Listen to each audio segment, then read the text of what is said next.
नमस्कार दोस्तों, आज हम अध्याय सदिश बीजगणित का भाग 3 पढ़ने वाले हैं। हमने हमारी पिछली वीडियो में पढ़ा था सदिशों के प्रकार तथा सदिशों का योगफल। आइए देखते हैं कि आज के इस वीडियो में हम क्या पढ़ेंगे। तो दोस्तों, आज के इस वीडियो में हम पढ़ेंगे एक अदिश से सदिश का गुणन। तो चलिए आगे बढ़ते हैं और शुरू करते हैं हम हमारा आज का भाग। तो दोस्तों, आज के हमारे इस टॉपिक को शुरू करने से पहले मेरा आपसे एक सवाल होगा। वो सवाल है कि वेक्टर A का एडिटिव आइडेंटिटी क्या होगी, यानी कि हम वेक्टर A में क्या ऐसा ऐड करेंगे कि सेम आए। तो जाहिर सी बात है, आप उसमें 0 वेक्टर ऐड करेंगे तो वो सेम आएगा, यानी कि वेक्टर A की जो एडिटिव आइडेंटिटी है वो होगी 0 वेक्टर। इसी तरह से आपसे एक और सवाल किया जा सकता है, जो कि है कि वेक्टर A की एडिटिव इनवर्स क्या होगी, यानी कि आप उसमें क्या ऐसा ऐड करेंगे कि वो 0 हो जाए। तो जाहिर सी बात है, आप उसमें उस वेक्टर का नेगेटिव ऐड करेंगे तो वो 0 हो जाएगा, यानी कि अगर वेक्टर A है और उसका एडिटिव इनवर्स आपसे पूछा जा रहा है तो उसका एडिटिव इनवर्स हो जाएगा नेगेटिव ऑफ A वेक्टर। चलिए अब हम शुरू करते हैं हमारा टॉपिक, जो कि है एक अदिश से सदिश का गुणन, यानी कि multiplication of a vector by a scalar. तो दोस्तों, जैसे कि इसके नाम से ही स्पष्ट हो रहा है, इस शीर्षक में हम ये सीखेंगे कि किस प्रकार से हम किसी स्केलर के द्वारा वेक्टर को गुणा करते हैं। तो दोस्तों, क्या होगा जब हम किसी वेक्टर में किसी स्केलर से मल्टीप्लाई करेंगे। स्केलर का मतलब जैसे कि आप सब जानते हैं, वो क्वांटिटी जिसका कि कोई डायरेक्शन नहीं होता, केवल मैग्नीट्यूड होता है। स्केलर यानी कि केवल एक संख्या। तो जब आप एक संख्या से किसी वेक्टर को गुणा करेंगे तो आपको क्या प्राप्त होगा। तो जब आप किसी स्केलर से वेक्टर को गुणा करेंगे तो जाहिर सी बात है, उसकी डायरेक्शन में कोई चेंज नहीं होगा, फर्क केवल मैग्नीट्यूड पर पड़ेगा। आइए उदाहरण देखकर इसे समझते हैं। मान लीजिए कि ये कोई वेक्टर है A, जिसका कि मैग्नीट्यूड है 2 यूनिट। अगर हम इस वेक्टर को गुणा करेंगे किसी स्केलर से अर्थात हाफ से, तो हमें यहाँ पर क्या प्राप्त हो रहा है, आइए देखते हैं। जब हम इसे गुणा करेंगे दोस्तों, तो यहाँ पर हमें ये प्राप्त होगा हाफ A वेक्टर, लेकिन यहाँ पर इस वेक्टर की जो मैग्नीट्यूड होगी वो आधी हो जाएगी, यानी कि 2 यूनिट था तो अब यहाँ पर इसका मैग्नीट्यूड हो जाएगा 1 यूनिट। इसी प्रकार से आइए एक और उदाहरण देखते हैं। ये है A वेक्टर, जिसका कि मैग्नीट्यूड है 2 यूनिट। जब हम इसे गुणा करेंगे 2 से तो हमें यहाँ पर ये क्या प्राप्त होगा। तो दोस्तों, जब हम इसे 2 से गुणा करेंगे तो हमें यहाँ से ये प्राप्त हो जाएगा 2A वेक्टर, लेकिन यहाँ पर जो इसका मैग्नीट्यूड हो जाएगा वो हो जाएगा 4 यूनिट, क्योंकि 2 गुना 2 बराबर होता है 4 के। इसी प्रकार से हमने एक और उदाहरण लिया है, जिसमें कि हमने इस A वेक्टर को गुणा किया है -1/2 से। तो दोस्तों, यहाँ पर हमें क्या प्राप्त होगा। तो दोस्तों, यहाँ पर भी हमें ये 1/2 A वेक्टर प्राप्त होगा, लेकिन यहाँ पर इस वेक्टर की जो डायरेक्शन होगी वो नेगेटिव डायरेक्शन हो जाएगी, यानी कि जो हमारा वेक्टर है जस्ट उसका उल्टा डायरेक्शन हो जाएगा। तो दोस्तों, इस प्रकार से हम किसी वेक्टर को किसी स्केलर से गुणा करते हैं। आपको ये क्लियर हो गया होगा कि जब आप किसी वेक्टर को किसी स्केलर के द्वारा मल्टीप्लाई करते हैं तो आपको उसके डायरेक्शन में कोई चेंज नहीं दिखता है, चेंज दिखता है तो उनके मैग्नीट्यूड में दिखता है। चलिए दोस्तों, अब हम बढ़ते हैं हमारे अगले टॉपिक की ओर, जो कि है एक सदिश के घटक, यानी कि कंपोनेंट्स ऑफ अ वेक्टर। आइए देखते हैं कि कंपोनेंट ऑफ अ वेक्टर हम किस प्रकार से फाइंड करते हैं।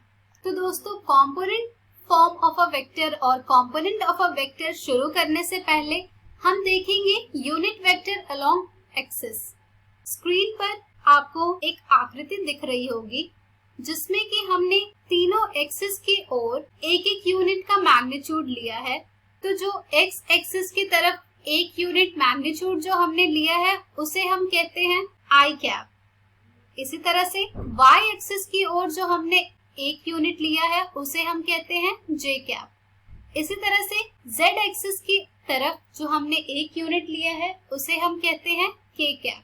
मान लीजिए कि अब हम यहाँ पर एक पॉइंट लेते हैं पी पॉइंट, जो कि आपको स्क्रीन पर दिख रहा होगा। सपोज कि ये जो पॉइंट है उसके कोऑर्डिनेट्स हैं एक्स वाई जेड और ओ इसका ओरिजिन है।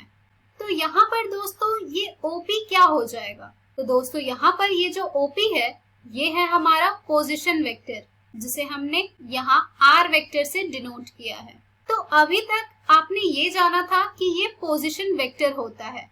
आइए देखते हैं कि अब हम इस पोजीशन वेक्टर को लिखते कैसे हैं। तो यहाँ पर इसे लिखने के लिए हमें जरूरत होगी हमारे इस वेक्टर के कंपोनेंट की। तो ये हम कैसे फाइंड करेंगे इसके कंपोनेंट? तो यहाँ पर ये जो OS है ये है हमारा y, OQ जो है वो है हमारा x और OR जो है वो है हमारा z।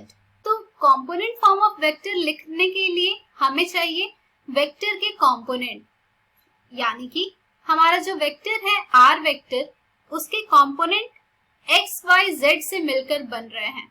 तो यहाँ पर इसका जो कंपोनेंट हो जाएगा वो होगा xi, yj और zk।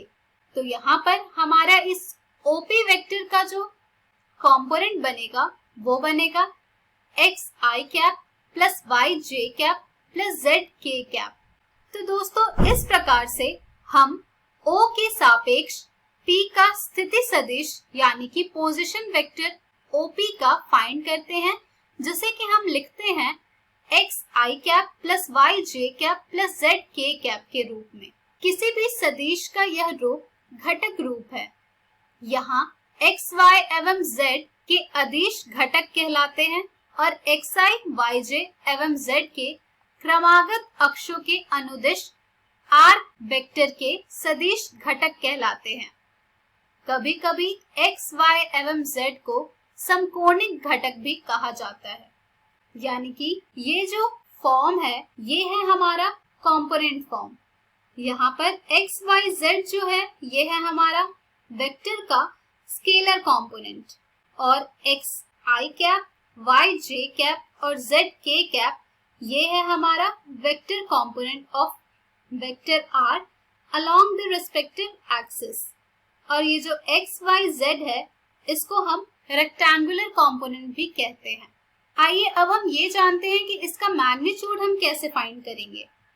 तो दोस्तों इसका मैग्नीट्यूड हम फाइंड करेंगे mod of xi cap plus yj cap plus zk cap which is equals to under root x square plus y square plus z square.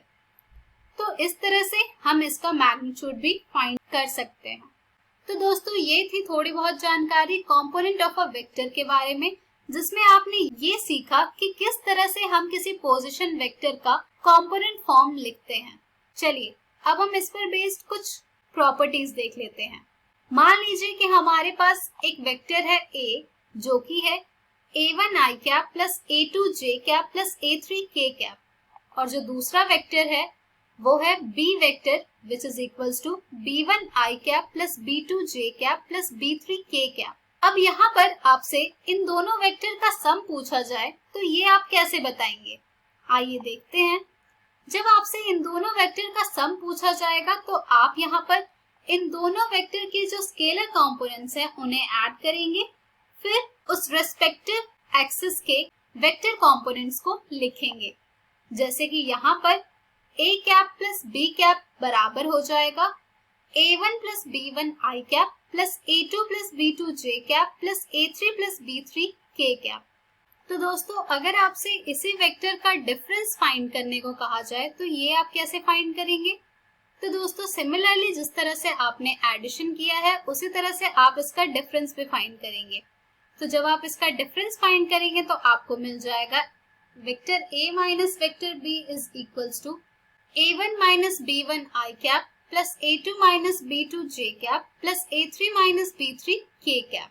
तो दोस्तों जब आपसे इन दो वेक्टर को देकर ये पूछा जाए कि ये समान कब होंगे, तो ये आप कैसे बताएंगे? तो दोस्तों जैसा कि आप सब जानते हैं, समान होने के लिए यहाँ पर यदि और केवल यदि ये तभी होंगे जब A1 बराबर होगा B1 के, A2 बराबर होगा B2 के और साथ ही A3 बराबर होगा B3 के, तब ये दोनों सदिश समान होंगे।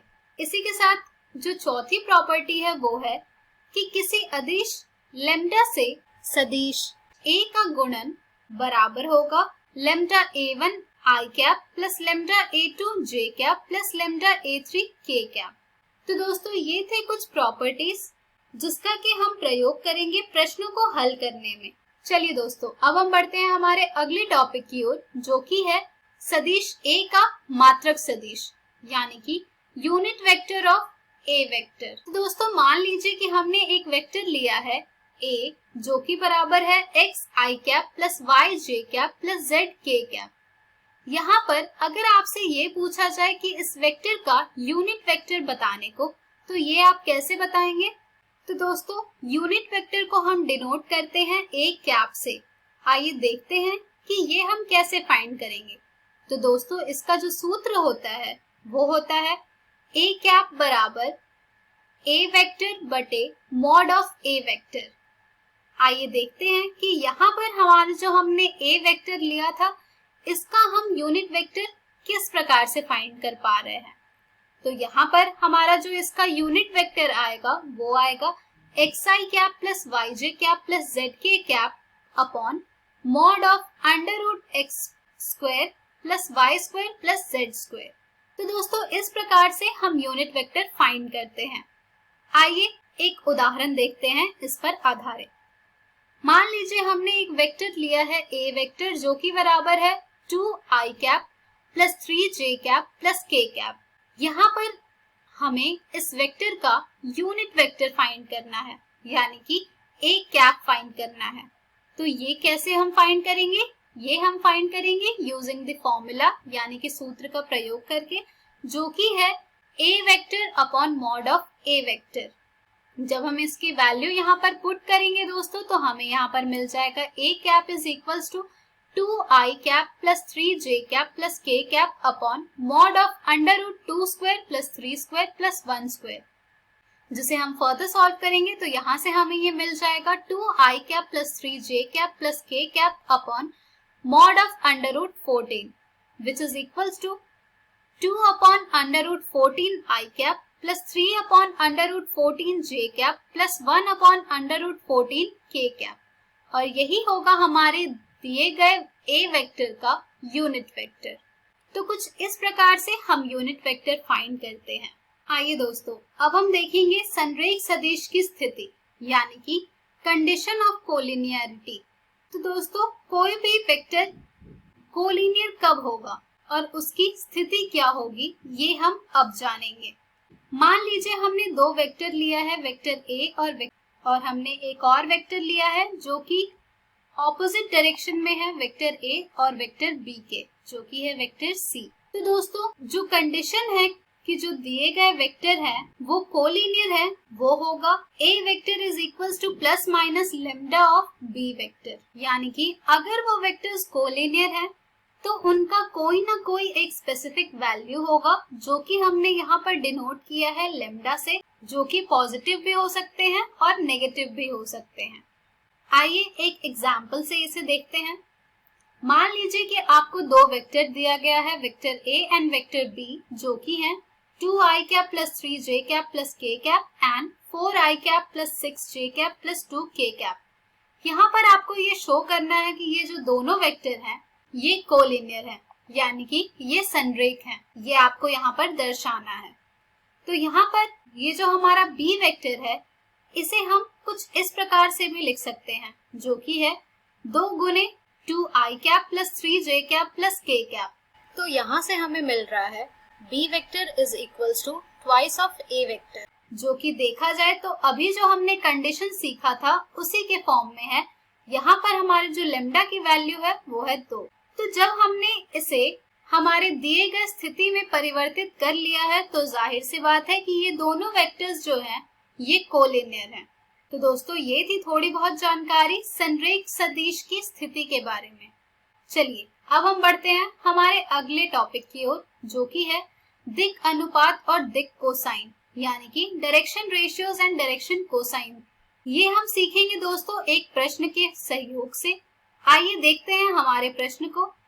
सदिश A बराबर i cap plus j cap minus 2k cap के दिक् अनुपात लिखिए और इसकी सहायता से दिक् कोसाइन ज्ञात कीजिए।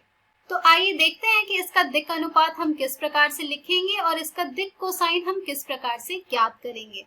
तो दोस्तों यहाँ पर जो हमें सदिश दिया गया है वो है A सदिश बराबर i cap plus j cap minus 2k cap.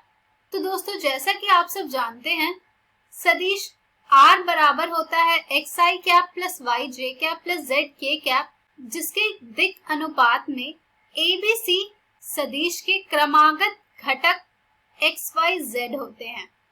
यानी कि किसी भी वेक्टर के डायरेक्शन रेशियोज होते हैं ABC, जो कि उस वेक्टर के रेस्पेक्टिव कंपोनेंट xyz के बराबर होते हैं। तो यहाँ से हमें वो मिल जाएगा A is equals to 1, B is equals to 1 and C is equals to -2।